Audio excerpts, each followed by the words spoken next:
Իրան, ԱՄՆ, Իսրայել ռազմական գործողությունները վերաճել են տարածաշրջանային պատերազմի։ Իրանագետ Վարդան Ոսկանյանը չի բացառում, որ մեր սահմաններին մոտ բորբոքված կրակը ավելի տարածվի, ընդլայնվի պատերազմի աշխարհագրությունը։ Արդեն իսկ որոշակիորեն կարելի է խոսել լայնածավալ տարածաշրջանային պատերազմի մասին եւ դրա վերաբերյալ իրանական հայտարարությունները եղել են մինչեւ այս պատերազմի սկսվելը։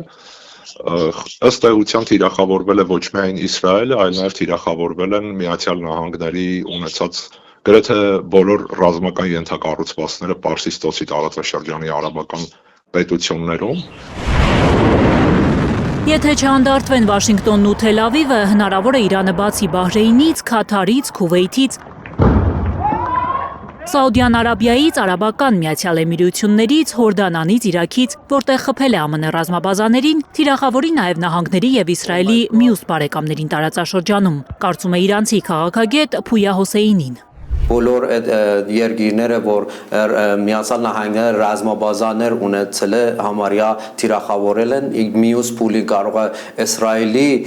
համագործակցող եւ մոդիկ երկիրները նաեւ ավելանան այդ թիրախներին, պետք է տեսնենք դրա համար զգուշ են շատ, տեսնենք որ Ադրբեջանին կարող են հարվածներ, որովհետեւ նման լուրեր կա, որ բազի ամերիկական ռազմաբազաներ ասել են, որ ովքեր այդ երկիրները, որ Իսրայելի հետ համագործակցում են եւ լայն ռազմավարական համագործակցություն ունեն, նաեւ կարող է ընկերվեն թիրախում։ Հարևան Հայաստանից, որ ջերմացնում է հարաբերությունները այսօր Իրանի դեմ պատերազմ սկսած Միացյալ Նահանգների հետ, հավատարմություն է ակնկալում Իրանը։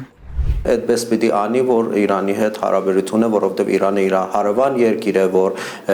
հազարամյա հարևան է եւ պետք է այդպես դիրքորոշում ընդունի, որպեսզի չի վնասի Իրան-Հայաստան հարաբերությունները։ Փորձագետները նկատում են, որ գրեթե նույն սցենարով է պատերազմում Միացյալ Նահանգներն ու իր դաշնակիցը տարածաշրջանում, ինչպես 2025-ի հունիսին։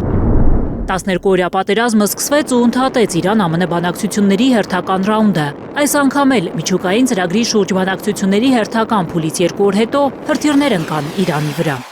Երբ Իրանի արտգործնախարար Աբբաս Արաղչին հայտարարում էր, որ իրականում մենք ունենք անվստահություն ԱՄՆ-ի նկատմամբ, որովհետև նախորդ բանակցությունների հետևանքը եղավ ռազմական գործողությունները Իրանի նկատմամբ եւ մենք վստահ չենք, որ այս անգամ նույն սցենարը չի կրկնվի։ Փաստացի նույն սցենարը տեղի ունեցավ։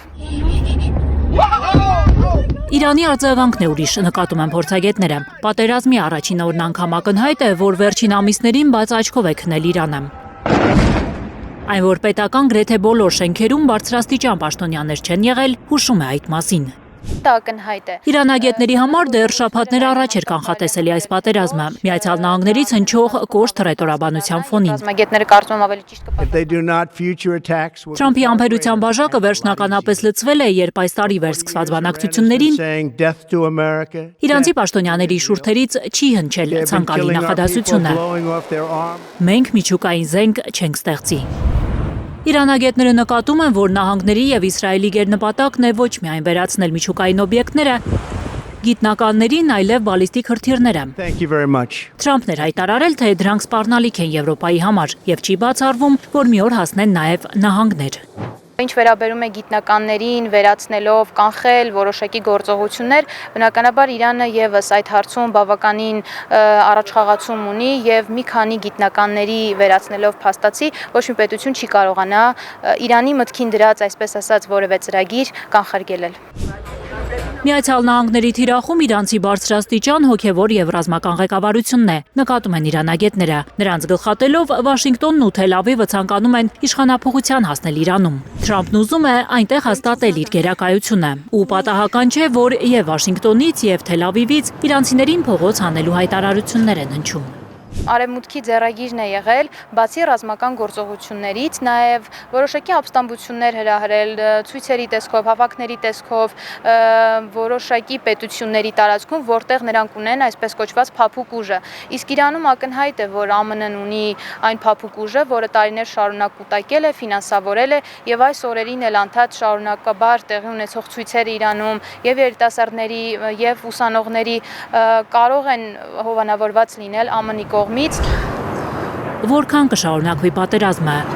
Գուցե 2 շաբաթ, ինչպես նախորդ տարի։ Նկատում են փորձագետները, որ այն չի կարող ձգվել ամիսներ։ Այդ դեպքում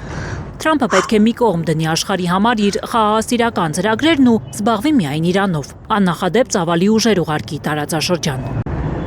Գանա Մովսիսյան, Հենրիկ Համազասպյան, Գագիկ Տեր-Ղազարյան, Հայլուր։